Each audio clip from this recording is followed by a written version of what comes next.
አንድ ጥያቄ ልጠይቅ። ዛሬ ጠዋት ከእንቅልፍ ስትነሳ የመጀመሪያ ያሰብከው ምን ነበር? የቤትህን ችግር፣ የገንዘብ እጥረት፣ የጤና ችግር ወይስ ስልክህን አንስተ ማህበራዊ ሚዲያ መመልከት? ምናልባት ልብህ በጣም ደክሞ ይሆናል።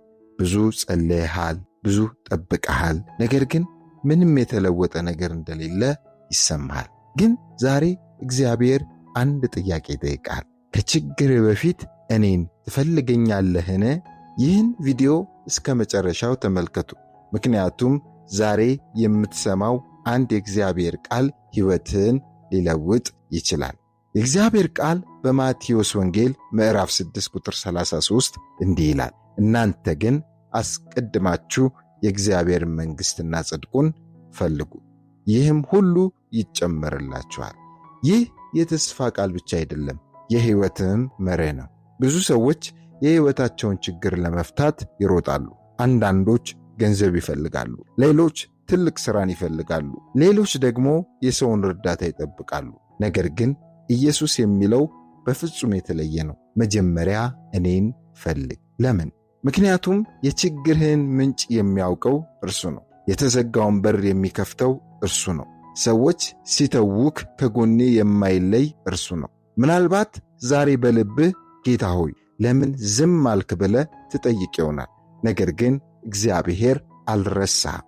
ምናልባት አንተ እርሱን ከመፈለግ ይልቅ መፍትሄውን በመፈለግ ተጠምደ ሊሆን ይችላል። ዳዊት በችግር ጊዜ ወደ እግዚአብሔር ሮጠ። ዳንኤል በአንበሶች ጉድጓድ ውስጥ እንኳን እግዚአብሔርን አስቀደመ። ሰለሞን ገንዘብን አልጠየቀም፣ ጥበብን ጠየቀ።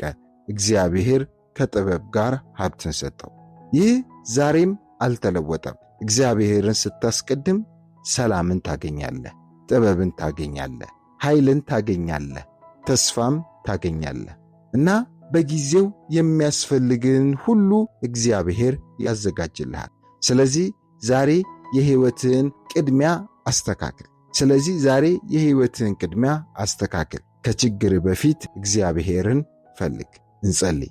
አባት ሆይ ብዙ ጊዜ የዚህን ዓለም ነገሮች ካንተ በፊት አስቀድሜያለሁ። አቤቱ ይቅርታና ምሕረትን አድርግልኝ። ከዛሬ ጀምሮ አንተን ከሁሉ በፊት እንድፈልግና እንዳስቀድም ልቤን ለውጥ። የሚያስጨንቀኝን ሁሉ ላንተ አሳልፌ እሰጣለሁ። መንገዴን ምራ፣ ሰላምህን ስጠኝ።